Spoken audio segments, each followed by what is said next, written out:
I had to strive to try to get the attention from my parents and try to be the best one in the family.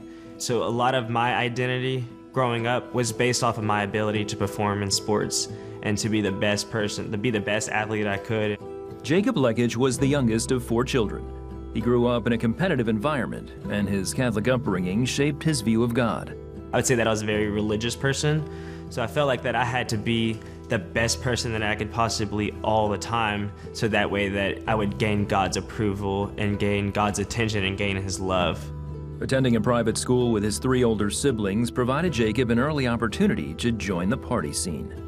My need for attention and my need to stand out all the time transitioned right into the party life, and that became the next way that I was getting attention from people, was just partying as much as I possibly could.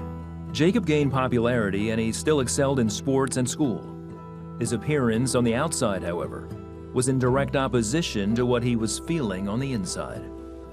The more popularity you get, the more that you need. The more drugs that I used, the more drugs that I actually needed to try to fill that void. And I constantly tried to be something and be somebody that I wasn't. And so as I tried to gain that love and that attention and fill that void in my life, I continuously lost myself even more and more in that process. Jacob's performance in sports landed him a golf scholarship to a nearby college. I knew that at the college golf level that I was gonna have drug tests and that was gonna be much more stricter on my behavior and the partying, so I actually did really well for the first couple months, and I was giving a really good effort to try to be better and try to take advantage of the opportunity to go to college. Despite his efforts, Jacob got drunk at a party and used marijuana. I very much remember sitting in my dorm room that afternoon, having to call my parents and tell them that I had just failed a drug test in college for smoking weed, knowing that they weren't able to send their other kids to college, and knowing that it was such a blessing and such a privilege for me to go to college. And that was a really, really hard moment for me to do that. His drug and alcohol use cost him 2 college scholarships. He left school and pursued mixed martial arts fighting, where he again found success and attention. I had a lot of recognition for being a fighter, and that was my identity. And it helped fill that void for the need for attention all the time. And it helped fill that void in my heart. But there was still, I can remember many nights, even after winning a fight and being successful the way that I thought I should be and doing the things that I thought that I should, many restless nights laying in bed of just that feeling of hopelessness and that feeling of depression and not knowing why I felt that way. Jacob's introduction to pain medication began legally with prescriptions for numerous injuries and surgeries, but it soon took over his life. I was physically very much addicted to it, but also mentally addicted to it as well. All that feeling of depression and fear and anxiety that have developed throughout my life, it would relieve those feelings. And whenever I was doing pain medicine, I felt like I was invincible, and I wasn't fearful, and I wasn't depressed, and I wasn't scared. As the drug use escalated, Jacob lost his job and his home. He moved in with his drug dealer and started working for him.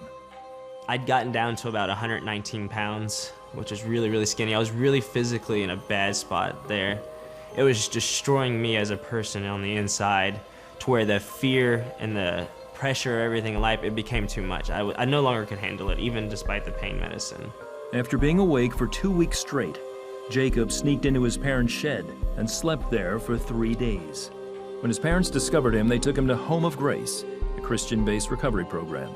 Jacob was still going through withdrawals from drugs when he experienced his first taste of God's love. I woke up one afternoon, and there was about 30 guys had come into my room, 30 other clients and a couple of the staff members.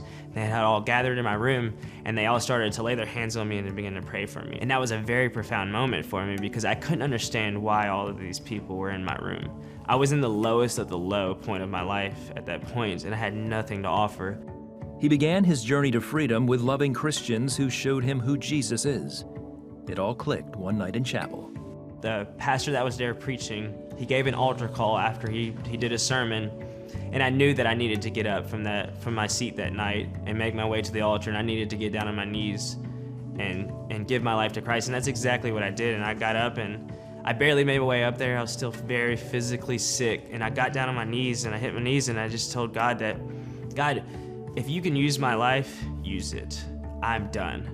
I am defeated. I knew that God had saved my soul in that moment, and I knew that I no longer had to fight anymore.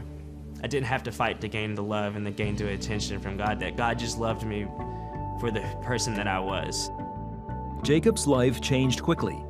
After completing time at Heartland Men's Recovery Program, he went on to get his degree in biblical studies. He now preaches at recovery centers across the country and spreads his hope in Jesus wherever he can. I get to live and have abundant life today being a true follower of Jesus. And Jesus is, to me, the perfect example of how we are to live our lives, how we are to humbly lay down our lives every single day. And my goal and desire is to be an effective participant in the Church of God. And that's given me the blessing and the privilege to be able to speak and preach all over the United States at different recovery centers to men and women that are going through the same things that I was going through, and to really show them that, that there's a hope and there's a future, and that God wants to do the same thing in their life that God has done in my life.